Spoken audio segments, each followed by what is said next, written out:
La Sociedad Española de Radiodifusión presenta... Ser... ¡Viva la radio!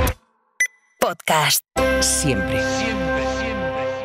El ministro de Justicia, Félix Bolaños, ha llamado esta tarde a la secretaria general del PP, Cuca Gamarra, para preguntarle exactamente por qué su partido, el PP, ha cambiado de opinión a cuenta de la reforma legal que permitirá a casi medio centenar de presos de ETA convalidar sus condenas en el extranjero y salir de prisión antes de lo previsto aquí en España. Porque la tesis que defiende el gobierno es que el PP sabía lo que estaba votando en todo momento mientras fue permitiendo que esto se tramitara, y que solo ha salido a decir que el gobierno les ha engañado cuando las asociaciones de víctimas del terrorismo han puesto el grito en el cielo. Asociaciones que exigen al PP algo más aparte de decir mucho y muy fuerte que ha sido un error y que lo sienten. Piden dimisiones por no haberse leído lo que estaban tramitando. Pero a esta hora nadie en el PP ha salido a asumir responsabilidad alguna por votar a favor en cada uno de los pasos que ha dado la controvertida enmienda en el trámite parlamentario. Ahora lo ampliamos y escuchamos cómo el gobierno justifica esta reforma legal, que tampoco es fácil de digerir para muchos socialistas. Pero antes, el nombre del día, Andrés Iniesta, que se ha retirado hoy del fútbol entre lágrimas. Nunca pensé que llegaría este día, pero sí que todas estas lágrimas que hemos echado durante todos estos días, durante el día de hoy, pues son lágrimas de emoción, son lágrimas de ese niño de Fuente Alvilla que tenía el sueño de ser futbolista y lo conseguí. Lo consiguió y se convirtió en Iniesta de nuestra vida. Gallego, buenas tardes. Buenas tardes. El autor del gol que nos dio la final del Mundial se ha emocionado, ha llorado y ha anunciado que va a hacer el curso de entrenadores porque quiere dirigir. Ya veremos si en los banquillos llega tan lejos como llegó en el césped. Además, nueva baja en la selección española de fútbol. Nico Williams abandona la concentración del equipo de Luis de la Fuente, que ha llamado al jugador de la Real Sociedad, Sergio Gómez. Y en la Unión Deportiva Las Palmas han destituido al entrenador Luis Carrión. El equipo es el colista de la Primera División. Mucha atención al viento, que va a soplar muy fuerte, sobre todo en el noroeste de la península. Jordi Carbó, buenas tardes. Buenas tardes. Será a lo largo del día de mañana y va a ser uno de los días más ventosos de este año. Para que nos hagamos una idea, van a ser habituales rachas de más de 80 kilómetros por hora en prácticamente todas las provincias, pero especial atención en Galicia, Castilla y León y en todo el Cantábrico, donde las rachas superarán con creces los 100 kilómetros por hora, y en puntos elevados de montaña, también en los Pirineos o en la Ibérica, rachas de más de 150 kilómetros por hora.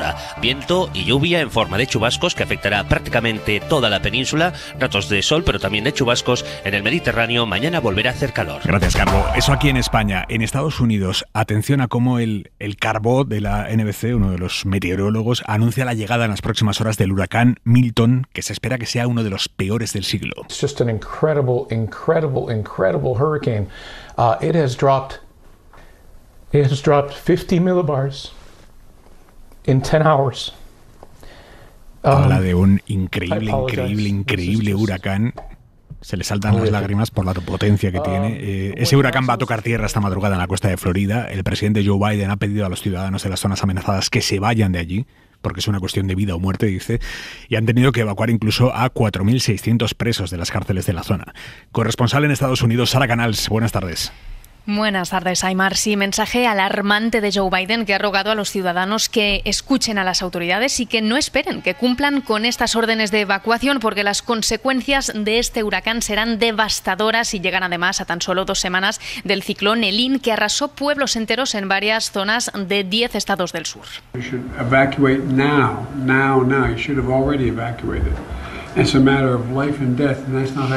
Así de insistente y contundente ha sido el presidente, que habla de una cuestión de vida y muerte, un mensaje dirigido sobre todo a los vecinos de Tampa, que es la tercera mayor ciudad de Florida, donde Milton prevé tocar tierra en cuestión de horas. Biden ha anulado incluso un viaje que tenía previsto esta semana a Alemania y Angola, ha dicho que no se ve capaz de abandonar el país y también ha denunciado los bulos que propagó Donald Trump con el paso del huracán Helene, donde dijo que Biden se dedicaba a dormir y a desatender a la catástrofe. It's going to sound, use an old phrase, it's un-American. It really is. People are scared to death. Ha denunciado que la desinformación en situaciones como esta es antiamericana y que confunde a la gente que está ahora mismo muerta de miedo. Por lo tanto, Sara, lo peor, el momento en el que el huracán toque tierra, ¿cuándo va a ser exactamente? Pues mañana, en cuestión de... la madrugada, ya lo has dicho bien. Sí, en cuestión de horas, un día como máximo. Venga, lo vamos contando. Sara, gracias. A vosotros. Hora 25. Con Aimar Bretos. Aquí en España el gobierno no va a retirar el proyecto que convalidará las penas de cárcel que los presos etarras han cumplido ya en el extranjero. El PP intenta traspasarle al gobierno toda la presión. Por eso ha fijado para el lunes que viene en el Senado el pleno que tendrá que votar este texto para desviar el foco de su actuación hasta ahora, para presionar al PSOE para que retire la ley, pero los socialistas no lo van a hacer. De hecho, Bolaños, se lo contábamos, ha llamado esta tarde a la secretaria general del PP, Cuca Gamarra, para decirle que mantenga su voto a favor, porque defiende el gobierno que es imposible que los populares no supieran el alcance de texto que han estado meses tramitando en el Parlamento. En todo caso, el Ejecutivo no entra demasiado en el fondo del asunto y por el camino toma algún atajo argumental para defender la reforma. Por ejemplo, aseguran que el Consejo de Estado avaló el texto. Pero claro, el Consejo de Estado avaló el texto tal y como salió del Consejo de Ministros. La enmienda que afecta a los presos de ETA la presentó Sumar después de ese informe del Consejo de Estado. Guillermo Lerma, buenas tardes. ¿Qué tal, Aimar? Buenas tardes. Sí, el Gobierno ha tenido dificultades hoy para explicar los efectos que esta reforma puede tener sobre los condenados de ETA. De hecho, la portavoz ha evitado en todas las preguntas de la rueda de prensa entrar al fondo de la cuestión, reiterando que esta ley solo busca cumplir con la legislación europea. Se ha centrado Pilar Alegría en poner el foco sobre la reacción del PP. Quien sí ha hecho más pedagogía ha sido desde el Congreso el portavoz Pachi López. Exijo que lo dejen ya vale, ya es suficiente. 13 años desde que ETA desapareció, ya vale. Desde luego hay otras formas para hacer oposición. Todos cumplen la condena, en cárceles españolas o en cárceles francesas o en las cárceles que sean. Que nadie juegue a decir que aquí se escarcela a no sé quién porque no es verdad, sin haber cumplido la pena. La cumplen. El Ejecutivo se ha aferrado a 3 argumentos para responder a las críticas del PP, los mismos que ha trasladado Bolaños a Gamarra en su llamada de esta tarde. El primero, que la ley ha completado su trámite sin ninguna objeción, tampoco del partido de Feijóo, eso es cierto. Segundo, que el texto al que dará inevitablemente luz verde el Senado es el mismo que redactó el gobierno de Rajoy.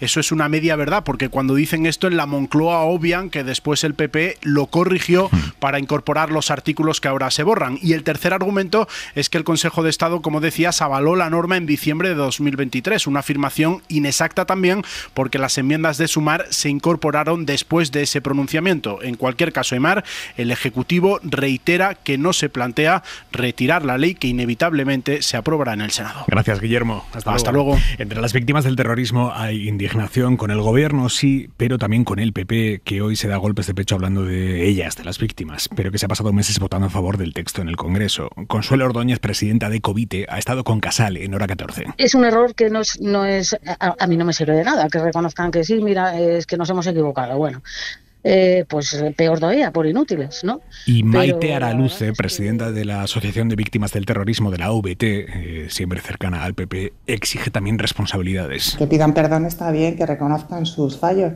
pero hombre, nos gustaría pues dimisiones. Se lo han preguntado los periodistas a Miguel Tellado, portavoz del PP en el Congreso, si alguien va a asumir esas responsabilidades políticas, pero él... Yo creo que hoy no se trata de depurar responsabilidades.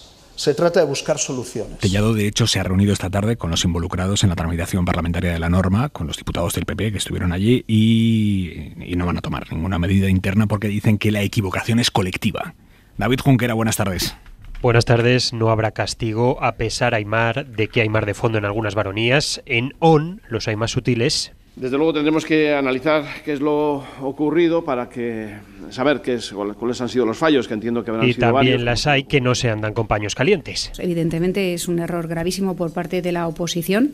Eran el líder del PP vasco, Javier de Andrés, y la presidenta madrileña, Isabel Díaz Ayuso, delante de los micros. Por detrás, varias marcas autonómicas nos explican lo ocurrido y creen que, al igual que pasa en las empresas, debería haber dimisiones. Pero de momento Génova está otra cosa. En primer lugar, admitir el error. En segundo lugar, calificar el error como un error injustificable. Y en tercer lugar, trabajar para disminuir los impactos de ese error.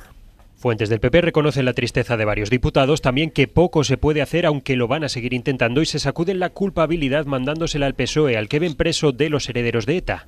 Bildu tiene a Pedro Sánchez encañonado y Pedro Sánchez se ha rendido a Bildu. La solución es retirar esa enmienda y se acabó el problema. Si el Partido Socialista mantiene esta indignidad, será el único responsable ante la historia. Pero hay una parte del PP que sí cree que hay otros responsables por no estar vigilantes y apuntan a los miembros de la Comisión de Justicia, entre ellos Cayetana Álvarez de Toledo y sobre todo al encargado último de la materia en el PP, el vicesecretario institucional Esteban González Pons. Escuchábamos a Isabel Díaz Ayuso decirle a la dirección de su partido que esto es un error gravísimo de la oposición.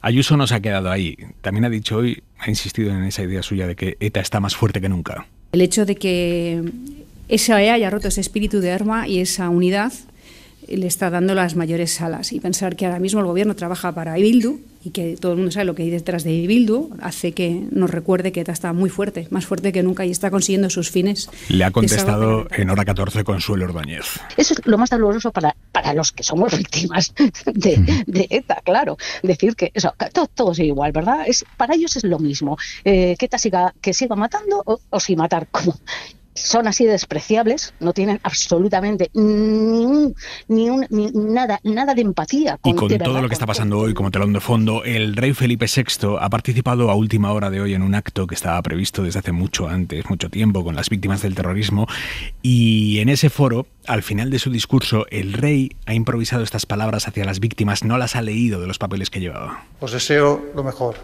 y sobre todo que permanezcamos unidos en esa lucha permanente contra el terrorismo, contra las ideas que lo alimentan y también juntos siempre luchando a favor de las víctimas.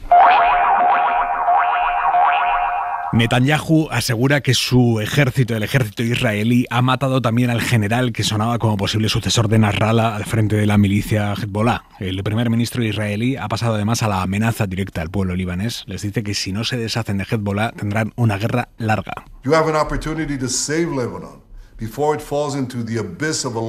Tenéis la oportunidad de salvar Líbano antes de que caiga en el abismo de una larga guerra que llevaría a la destrucción y al sufrimiento como vemos en Gaza.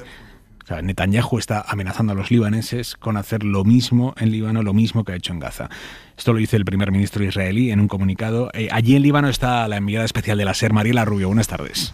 Buenas tardes. Sí, Hezbollah llevaba días intentando amortiguar la muerte de su líder inspector Safedin, que nunca fue formalmente elegido, pero era meridianamente claro que sería él, por lo que la milicia chií no puede evitar un golpe, aunque lleva días argumentando que todavía no se ha podido recuperar el cadáver después del bombardeo israelí en el que habría muerto. En cualquier caso, Aymar, la milicia chií ha dejado claro que su respuesta será por una ofensiva aún mayor. El número 2 de Hezbollah, Naim Qassem, en un discurso televisado a los libaneses, ha respondido a Israel con otra amenaza. Y es que el máximo líder de Hezbollah, tras la muerte de Hassan Nasrallah y de su sucesor, ha advertido a Tel Aviv de que incrementarán sus ataques para, es textual, convertir en refugiados a los habitantes del norte de Israel. La milicia chií ha retomado entonces el lanzamiento de ráfagas de cohetes hacia Haifa y Galilea, casi 200 hoy, Aymar. Después Israel respondía con un bombardeo al sur de Beirut. El mismo Israel, que ayer puso en el disparadero a las costas de Beirut, hoy ha avanzado su intención de empujar en su ofensiva terrestre desde la frontera con una nueva división de 7.000 reservistas. Mariela, hablamos esta noche. Hasta luego. Hasta luego. La SER en el Líbano y la SER en Cisjordania. Pablo Morán, el enviado especial de esta casa, ha puesto hoy el foco en otra forma de discriminación que sufren los palestinos que viven allí, en los territorios palestinos ocupados. Una forma de discriminación que se ha acrecentado tras los atentados de Hamás, que es la discriminación laboral. Pablo ha hablado con trabajadores despedidos, trabajadores palestinos despedidos por israelíes después de los ataques de Hamás y que llevan un año ya sin poder trabajar. Buenas tardes. Antes de los ataques del 7 de octubre trabajaban legalmente en Israel alrededor de 120.000 palestinos, una cifra todavía mayor si sumamos los que lo hacían de forma ilegal, pero solo unos pocos han recuperado ese permiso de trabajo después de los atentados de Hamás de hace un año. Abdel-Azar es uno de los que no ha podido volver a su puesto. Trabajaba en la zona industrial de Jerusalén antes de la guerra y ganaba un sueldo de 6.000 shekels, unos 1.500 euros al cambio actual. Ahora los ingresos de la familia se reducen a los 2.000 shekels que aportan sus dos hijos. Pero más allá del dinero y del importante impacto en la economía familiar, la guerra ha roto su relación con los israelíes. Una relación cordial que les permitía incluso hablar de política. Era una relación normal. Abdel-Azar afirma que se llegaban a preocupar por por él si alguna vez faltaba al trabajo, pero la guerra le ha dejado en la calle y no ha vuelto a hablar con sus empleadores. Nos cuenta que Israel está ahora tirando de trabajadores asiáticos como mano de obra todavía más barata para relevar a esos palestinos que ahora tienen prohibido trabajar en el Estado hebreo. Sobre la relación de Biden con Netanyahu, es muy significativo lo que cuenta el periodista estadounidense Bob Woodward, que destapó el Watergate. Lo cuenta en un libro que está a punto de publicar, titulado Guerra. La CNN ha adelantado partes de ese libro y ahí cuenta cómo Biden llegó a decir que Netanyahu es un hijo de puta. Isabel Villar. Sí, Biden se lo dijo a sus asesores la pasada primavera cuando el ejército israelí intensificó su ofensiva en Gaza. El presidente estadounidense aseguró que Netanyahu es, abro comillas, un hijo de puta, un mal tipo, es un jodido mal tipo. Esto sobre Gaza, sobre la invasión rusa de Ucrania. Biden dijo que Putin es el demonio, estamos lidiando con el epítome del diablo. En el libro también se cuenta que en el punto álgido de la pandemia, Donald Trump envió en secreto a Putin un kit de autodiagnóstico del COVID para su uso personal. El presidente ruso le pidió a Trump, por favor, que no lo revelara porque se enfadarán contigo y no conmigo. Hora 25. Con Aimar Bretos. La comisión de investigación en el Congreso sobre los atentados yihadistas de agosto del 17 en Cataluña, esta comisión de investigación ha aprobado hoy la lista de personas a las que va a llamar a comparecer. Y el PSOE y Sumar han pactado con Junts y con Esquerra una lista de comparecientes entre los que está Puigdemont y está el excomisario Villarejo, que es el mayor difusor de la teoría de la conspiración de que el Estado estaba detrás del atentado para darles un susto a los independentistas. Bueno, pues este señor va a comparecer allí en el Congreso. Josué Coello, buenas tardes. ¿Qué tal, Aimar? Buenas tardes. Sí, Villarejo, que llegó a vincular los atentados a un error del CNI para dar un susto a Cataluña, será uno de los 29 comparecientes que van a pasar por esta comisión de investigación y cuya presencia había sido pedida tanto por Junts como por Esquerra, porque un buen puñado de comparecientes solicitados por ambos estarán en esta comisión. Junts había pedido 31 comparecencias y ha pactado con el PSOE y con Sumar 15. Esquerra, por su parte, había solicitado 41 y el PSOE y Sumar han aceptado 13. Tanto Junts como Esquerra habían pedido y estarán Rajoy, Sáenz de Santa María, García Margallo, Zoido o Trapero, entre otros. Destaca la presencia de esta lista de Carles Puigdemont, que había sido solicitado por Junts, aceptada por el PSOE y por Sumar, aunque sin concretar cómo va a comparecer cuando le llamen. Por cierto, que los postconvergentes ya han advertido de que una vez desclasificados los documentos van a pedir más comparecientes. Pilar Calvo. Una vegada tinguem aquesta documentació desclassificada, doncs podrem demanar a la mesa que s'ampliï aquesta llista de compareixents. Y es que recuerda, Aimar, que el PSOE ya aceptó dos exigencias de Junts y de Esquerra para esta comisión: ponerla en marcha y desclasificar documentos del CNI ligados con el atentado. La Generalitat de Cataluña ha hecho balance hoy del primer trimestre completo con los alquileres limitados en zonas tensionadas. Es la única comunidad autónoma que ha hecho esto hasta ahora. Bueno, Euskadi empezó la semana pasada en una localidad, pero Cataluña ya lo lleva haciendo unos meses. Hay un trimestre completo para empezar a medir ya los efectos que tienen los límites al alquiler. Y los precios en las zonas reguladas han bajado un 5%, pero hay una cara B, que es que además del precio también ha caído la firma de nuevos contratos de alquiler, un 17%. El Govern cree que lo que han hecho muchos propietarios es pasar sus pisos del mercado del alquiler normal, que es el que está topado, al mercado del alquiler temporal, de temporada, que se queda fuera de la regulación. Para bajar también los precios aquí, el Govern anuncia medidas de oferta. El presidente Salvador Illa ha prometido esta tarde crear 50.000 viviendas públicas en 6 años. Barcelona, Xavi Abelló. El gobierno catalán ha reivindicado la limitación de los alquileres para frenar la intolerable espiral de subidas de precio que se ha producido, tal y como ha definido el presidente Illa. Los datos del gobierno indican que la regulación ha hecho bajar los precios de los contratos estables un 5% de un trimestre al otro, pero que ha habido también una huida de algunos propietarios a otros tipos de contrato con los que pueden esquivar los límites. Es por ello que el gobierno catalán ve necesario reimpulsar la regulación de los alquileres de temporada y por habitaciones, después del intento fracasado de hace unas semanas en el Congreso de los Diputados. De hecho, la Generalitat estudia si pueden hacer o no esta regulación en el marco autonómico, tal y como ya intentó el gobierno de Pere Aragonès. En cualquier caso, el gobierno de Illa quiere dar pasos en paralelo para incrementar significativamente el parque de vivienda pública. 1.100 milions d'euros anual. No hi haurà cap comunitat autònoma a data d'avui que inverteixi més diners que la Generalitat de Catalunya. Ha anunciado 1.100 millones anuales de inversión, la mayor asegura de cualquier comunidad autónoma, una inversión que se basa en créditos blandos a promotores para que construyan nuevas viviendas, ayudas a jóvenes para que puedan comprar o también al alquiler para evitar desahucios. El horizonte es construir 50.000 viviendas hasta 2030, un anuncio que Esquerra le ha reprochado a ella que haya vendido como nuevo cuando forma parte de su acuerdo de investidura. La explosión de la batería de un móvil cargando fue lo que provocó el enorme incendio en el que murió un matrimonio y sus 2 hijos de 16 y 20 años el domingo en Guillena, en Sevilla. Los expertos piden calma, explican que esto de que exploten las baterías del móvil es algo muy extraño.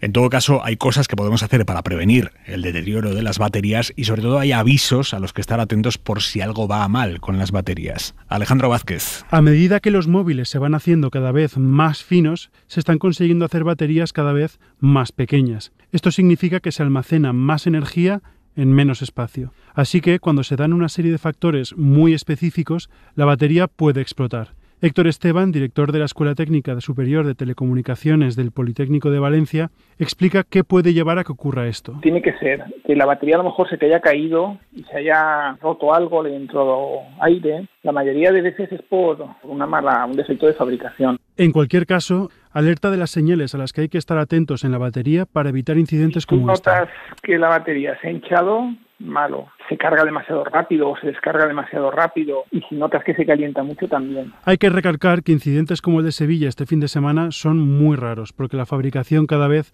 es mejor. La mirada de Vidal Folk. El PP no cometió un error.